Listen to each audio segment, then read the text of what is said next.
Hey, good morning, everybody. I'm Alex Randall Kittredge here. I write the ARC Strategy newsletter here on Substack about helping millennials and Gen Z office workers, professional knowledge workers design durable career systems that survive in the post AI economy.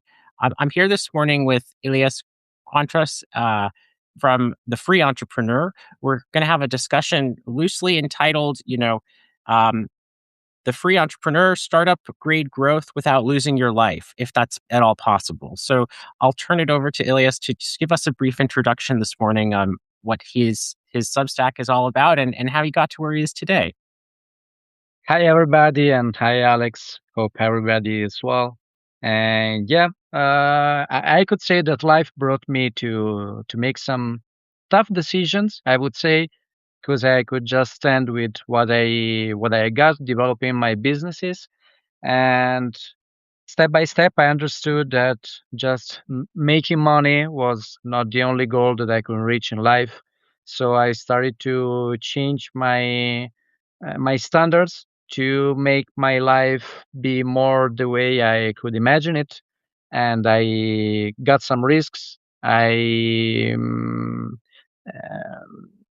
I started to take some decisions that were counterintuitive for maybe most of people, but that brought me to a life where I feel I have the control of what's happening and what's gonna happen in the future.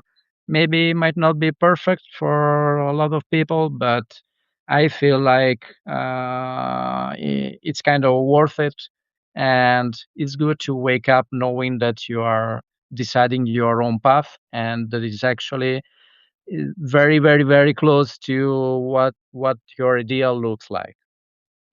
Yeah, no, I'd love to dive into that a little bit deeper. I think, most people when they have a company or when they're a founder, we're taught to sort of, whether it's business school or not, you're taught to optimize for revenue. And it sounds like you optimized for freedom instead.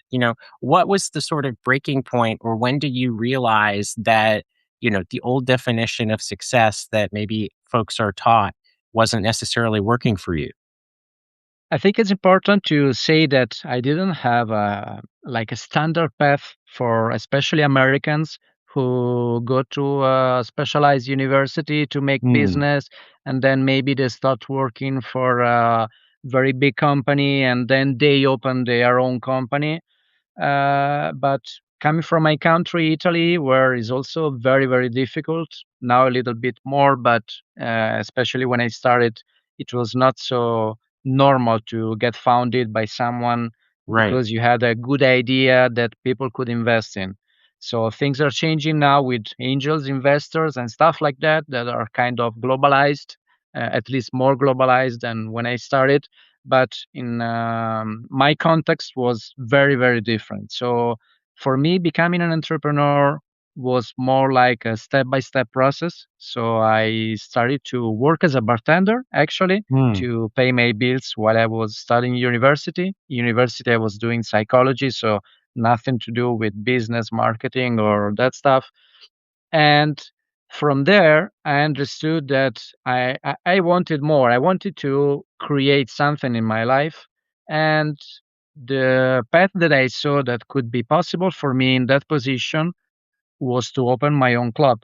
So my first bar was actually my first little business, Yeah. and from there I opened other things that gave me the possibility to scale until I made up a business that was made of 40 plus people and was making a few millions of income per year and was growing year by year.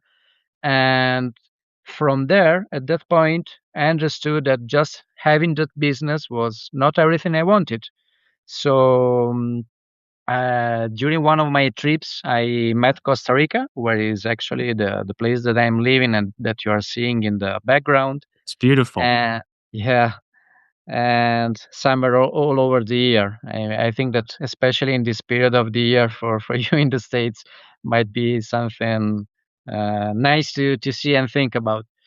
So when I met this country, I saw a lifestyle that was interesting for me. and I tried to test living here, Mm. and I understood that my life could be so much different from the one that I had in the city. I was living in Rome and after in Milan, so even if people who are watching this video might not have seen them, but they are kind of big cities, if even if not big as New York or Los Angeles.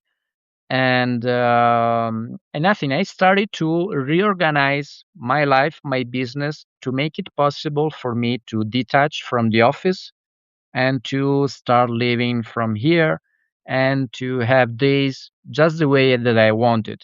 Of course, this decision is what I was talking about before.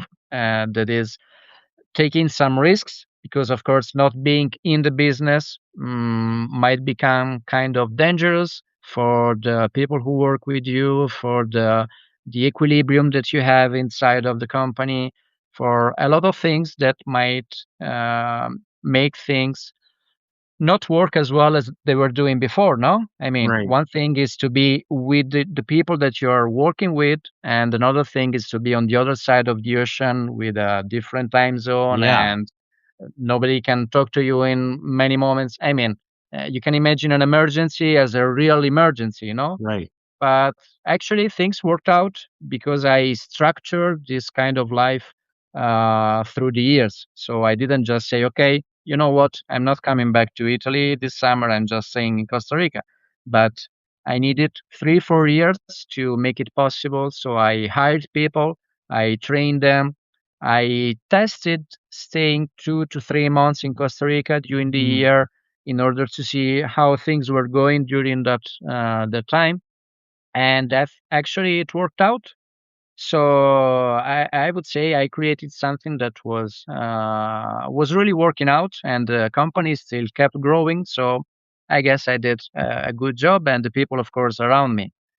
And then the following step was actually to sell my quotes in 2024 and restart doing something new and beginning the process from zero again.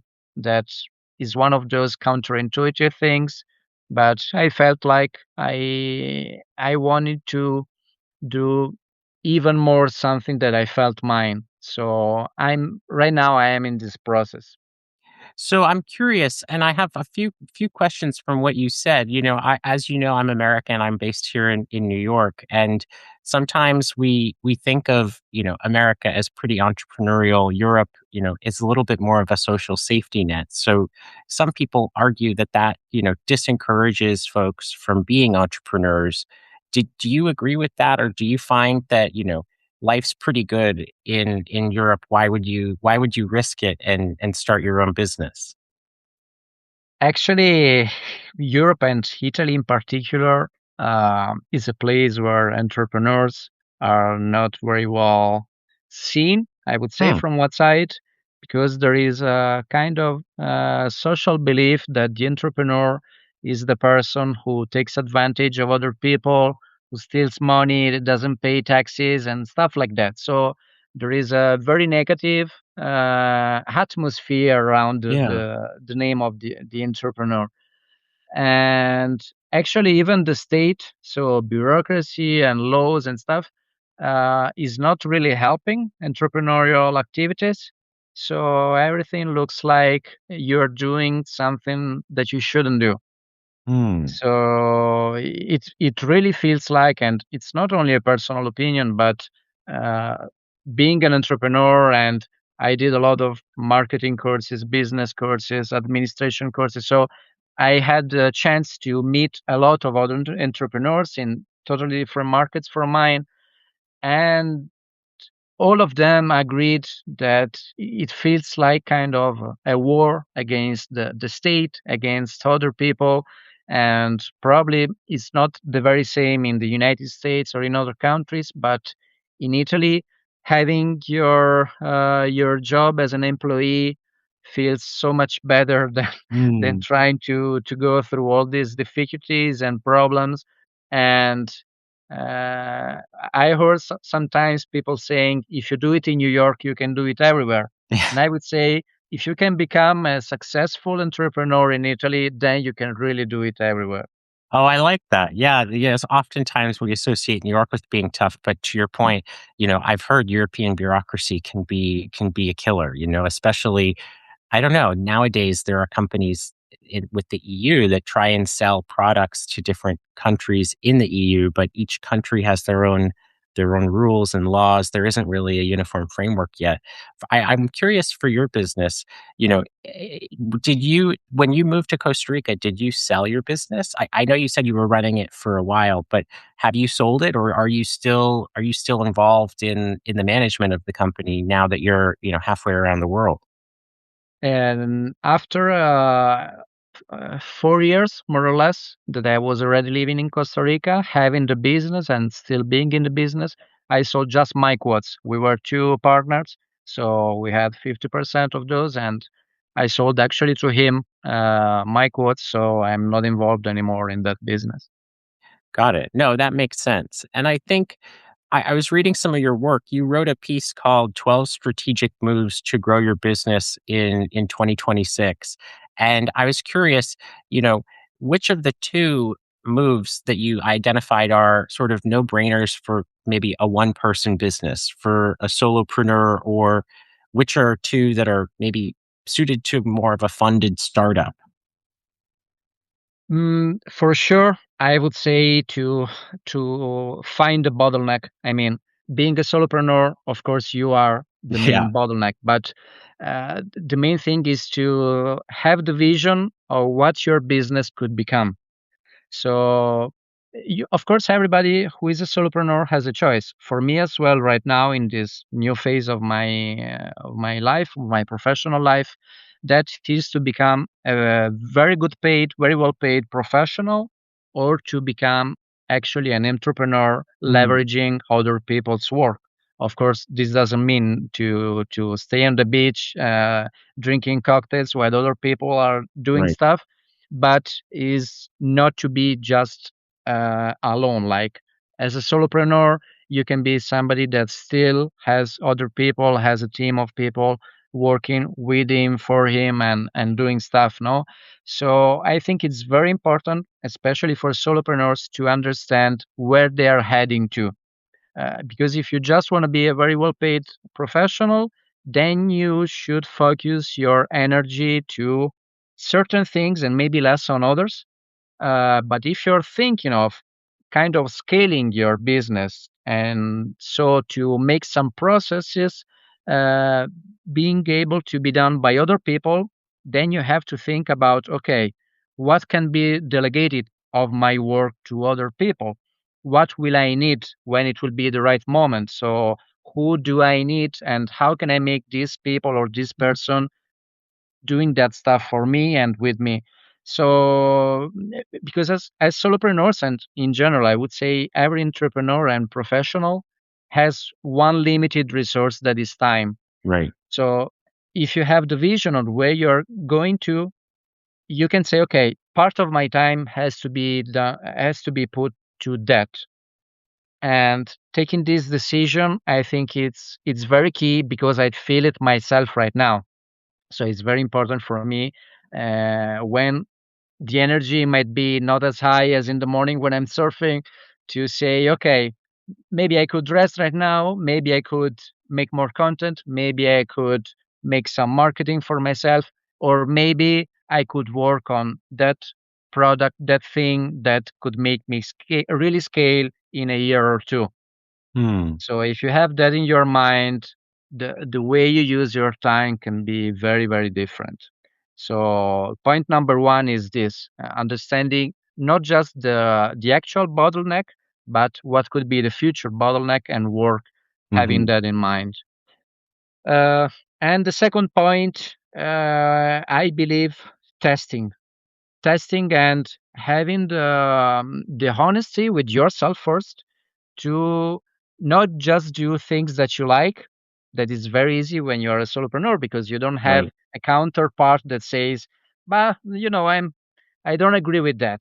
You Not don't have today. that voice. It's just your voice doing things that you feel right, no? So testing and tracking and understanding numbers is a way to be honest with yourself and understand what can actually leverage your work. No, that's really helpful. I think, I was reading something else you wrote too that was interesting to me, especially over the last 4 or 5 years. Everyone talks about inflation. And, one thing that you've said entrepreneurs need to do is to run faster than inflation, which makes sense. But what are the first three, I guess, levers that you have to outrun inflation? It's probably not just working harder. It must be something else because we're all up against the same pressures when it comes to inflation in our limited time. There is a course that I'm working on and will be published hopefully soon. That is called the free leverages of the. Let me translate it in English. uh, okay, I will tell it later. By the way, there are free leverages that are kind of very important and are actually the only real way to make a business grow. And if you work not only on one of those three, but on the three together, then you're going to have an exponential growth. Mm, So the first leverage is pricing. hmm. So when you have an offer, and we tend to think that might be costly or not enough, or might people might think that is not going to be worthy to pay for that price. So it's a problem that everybody has, no? So the first thing that I would really focus on, and that it actually is what I do with my clients, so the companies that I consult, is to make tests on this thing. So if people really think that your offer, what you do, your service, your product is valuable, then growing even by 3%, 4%, 5%, 10% should be kind of no brainer. Right. But if you do this with all the clients or the customers that are already buying from you, it means that without any marketing, without any more effort in sales, without just any plus, you're just getting more from single thing that you're doing. So you're just leveraging the effort and the time that you're already using for your job. Okay. Of course, there will be a moment when growing and growing and growing your pricing, there will be some people saying, no, Right. I'm not buying that. Okay, Yeah. but what we should keep in our mind is that not 10 people on 10 should buy what we sell, because probably it means that our target focus is not that focused. Mm, So it's good to have maybe 70, 60, even 50% conversion rate, because that means that probably we are working more with our best possible clients and yeah. leaving behind those that are not really fit for us. So trying to be kind with everybody is probably not the real way to leverage your business, because if you lower your price in order to make everybody happy, every client, probably you're not helping the right clients for you that can make you have the best results, the best testimonials, and even the best gratification for the things that you're doing with them. So leveraging the pricing often gets people to do better things with better clients and better results. So this is the leverage number one. The second thing is the frequency. So everybody is obsessed with having more clients. No, we're Mm, all looking for having more people buying our stuff. But actually, if we develop a business model that can work with even more or less the same amount of clients, that of course can grow, but can be sustainable with the same customer list, then the frequency is one of the keys that we should focus on. So on the first side, we worked on the pricing. Then we work on the frequency. So already these two leverages are working the one with the other. And then just in the end, the third leverage would be augmenting the number of customers. hmm. So if we have a better pricing, a good frequency that is getting higher, and then we even get more clients, The first two leverages will influence, of course, all the new clients that are getting into your list. So the three things actually work together, and this is why we talk about exponential growth. Because if we make better the all the three leverages, like 10%, 10%, plus 10%, each of them, in the end, you're not getting a plus 30%, but you're getting a little bit more. Right. Okay. So this is also a mathematic thing. And this is the way that I believe that you can work to overpass inflation and in general to have real growth through your business. So focusing on these three things. I think you're so right. And I run my own consultancy. I work with technical CEOs and technical startup founders. And to your point earlier, I live in New York, and, I guess for some folks, I'm probably considered quite expensive. But when I get proposals, and recently I've been getting a few from Asia to work with them, I send them, I meet with them, and then I send them my proposal. And if the line goes quiet, I realize they weren't the right client for me, because, to your point, sometimes it's better to be upfront and say, hey, I might be too expensive for you, as opposed to, lowering your level of service or changing what you provide to try and accommodate more clients. I think that's a recipe for burnout. It just makes you work harder, longer hours, more, splitting up your attention, and you're making less money. So I definitely agree with your point on pricing there. I think pricing is such an undervalued tool for entrepreneurs. I guess switching gears a little bit, you are in Costa Rica. It does look beautiful behind you. You've warned folks not to romanticize, moving to a tropical paradise, and that the surferpreneur brand that you have nowadays. What are the top illusions that folks online, maybe here on Substack, have about, quote unquote, moving to paradise, that you wish you could correct for them, or that you would give them advice about?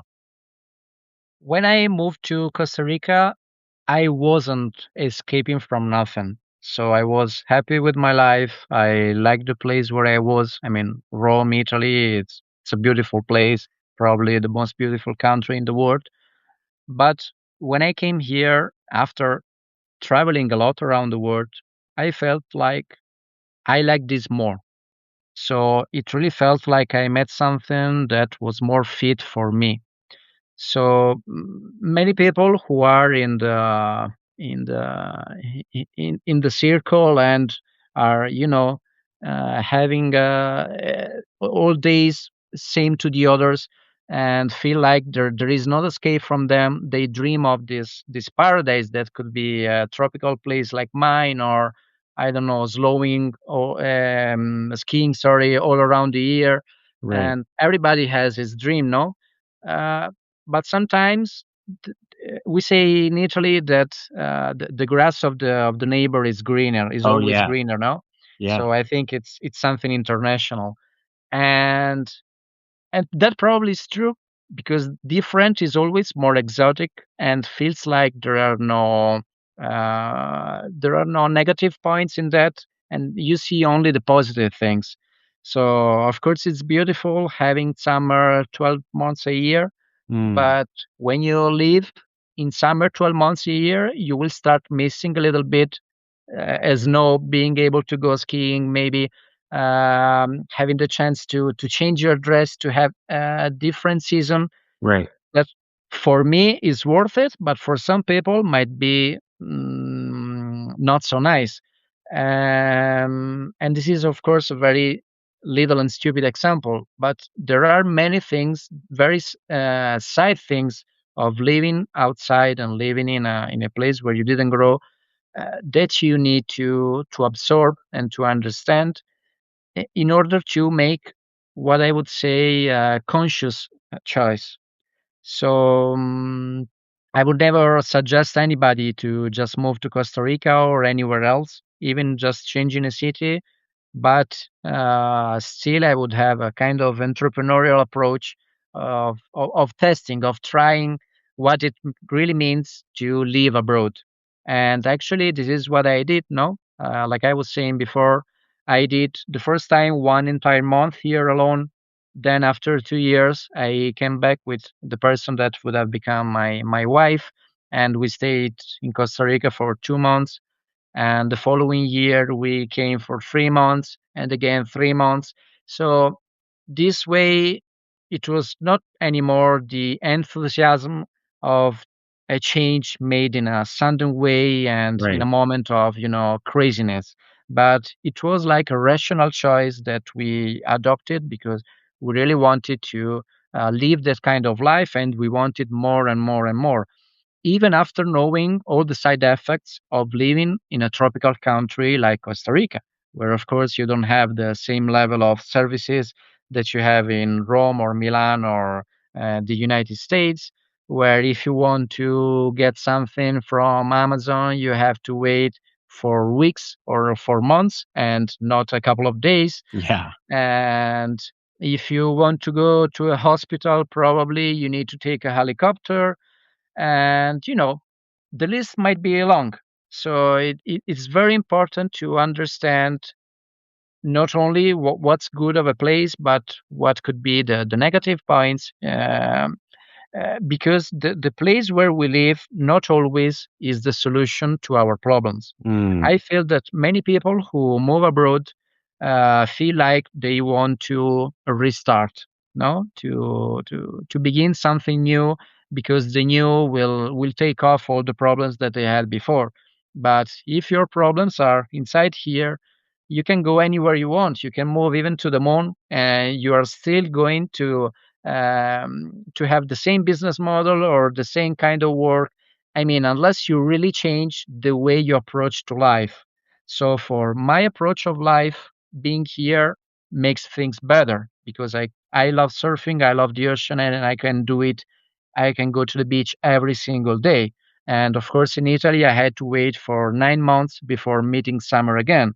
So this was a point that for me was very important, and I didn't like crowd. So here to meet a person, I have to walk probably for 500 meters or a kilometer. Mm. And there are things that are fit for me, so make things better for me. But as I was saying, I was not escaping a life that I hated. I just found a place that resounded better with my mentality and the way I wanted to live my life. So as long as people do a change with this kind of mentality, I think moving abroad can be a super success.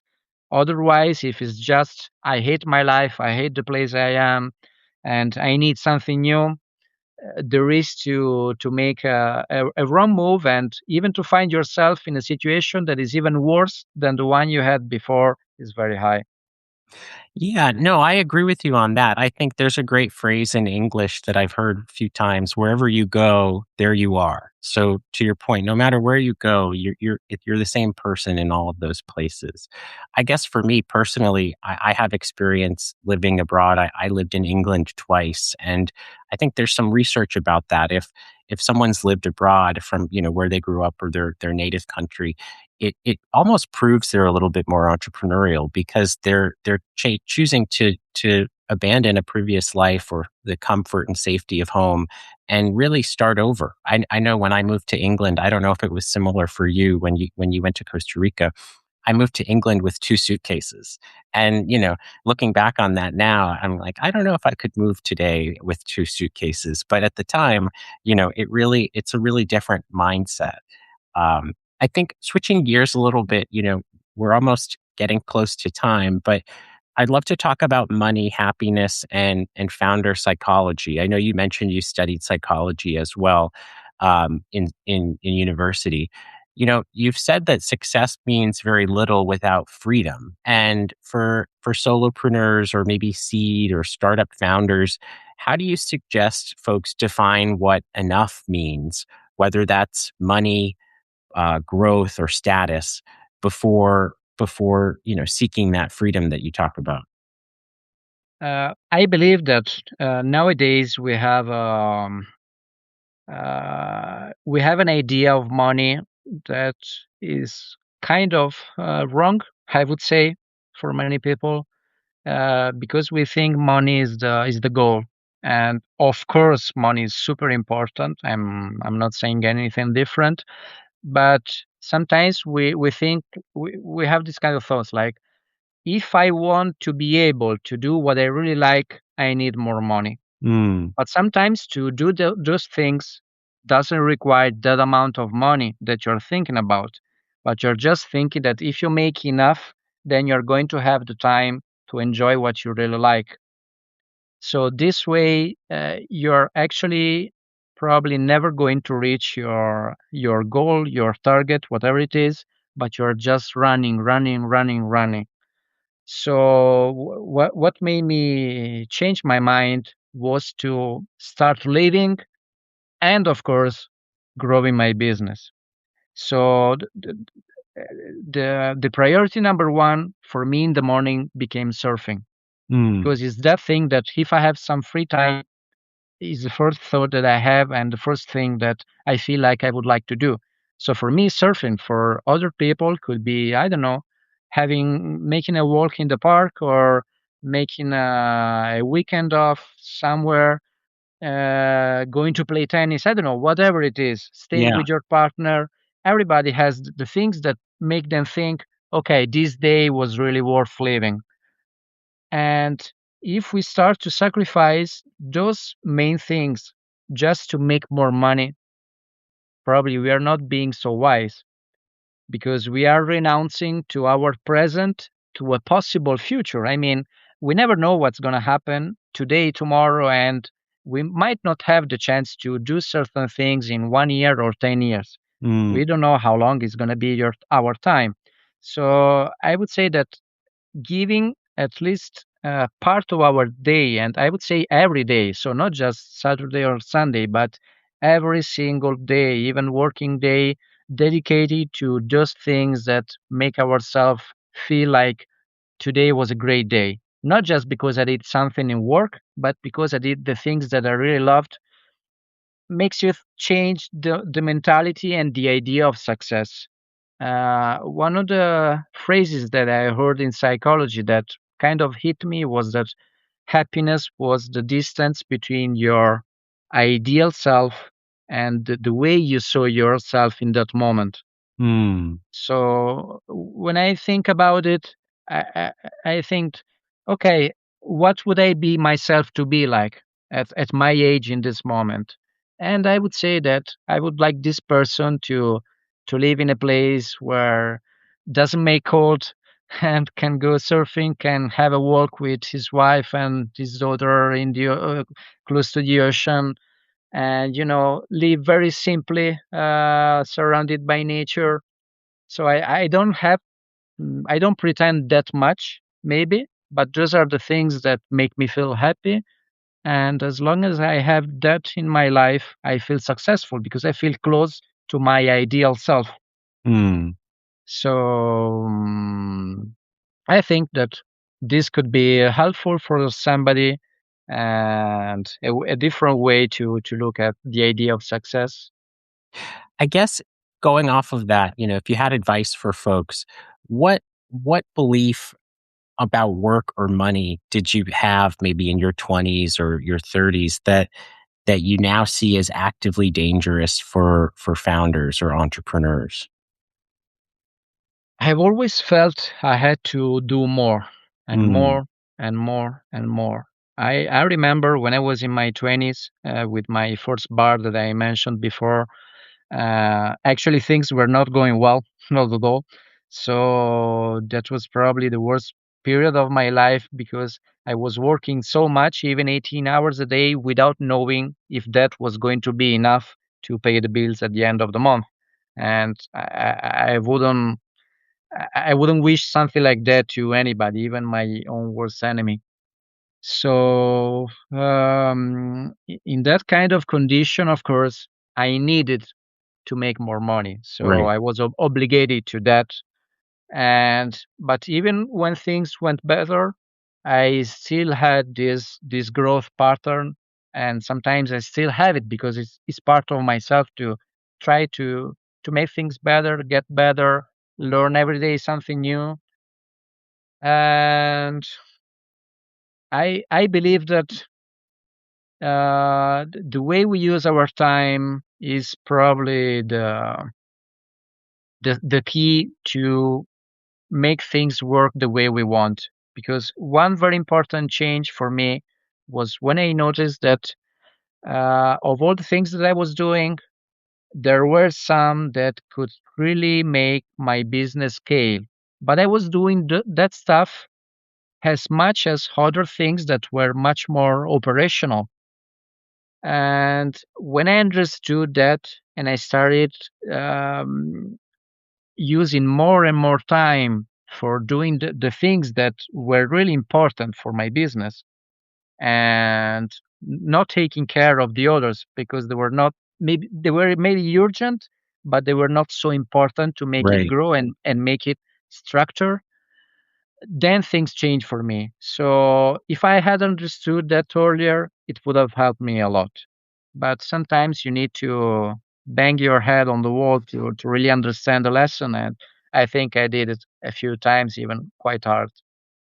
Nice. No, I agree with you there. I think, I used to work for some very wealthy folks, and, no matter how much money you have in your wallet or in your bank account, we all only have 24 hours in the day. It's the same amount of time. So really, when you think of it that way, you can have all the money in the world, but you still don't have any more time than anyone else. And you really that's the real limited resource that we have, especially as entrepreneurs. No one seems to have enough time these days, especially with everything that's going on in the world. I think as we come to a close, I'd love to get some concrete advice, for the solopreneur or the entrepreneur who's feeling trapped by their own success.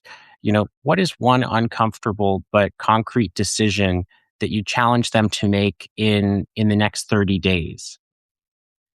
I would say to renounce to some money to make things that they never did before.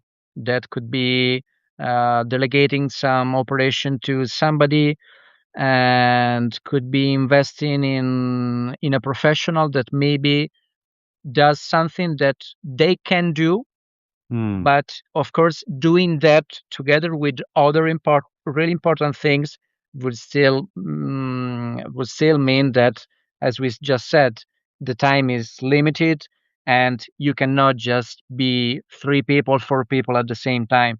Sometimes I wrote these notes on Substack saying that delegating to people who were maybe for performing at my 60% Yeah. on some functions were still valuable because three people at 60, it means 60, 120, Right. 180% of what I could do. So it was still worth it if, of course, that delegation could free some time for me that helped my business grow. So probably this is the advice I would give to have the courage to get less in order to grow more. I think that's so important. I agree with you there. I actually was having a conversation with a founder who, had trouble delegating, and they would say, "Well, the standards of my employees aren't as high as mine. They can't do the work as well as I can do it." And I had to explain to them. I think us entrepreneurs or folks that work for ourselves, we're often some of the hardest workers, the hardest on ourselves potentially.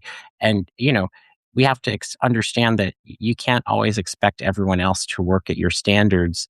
Maybe you just solve the problem for us. If you work at 100% and your employees work at 60, well, you just need four employees. And maybe that's the secret.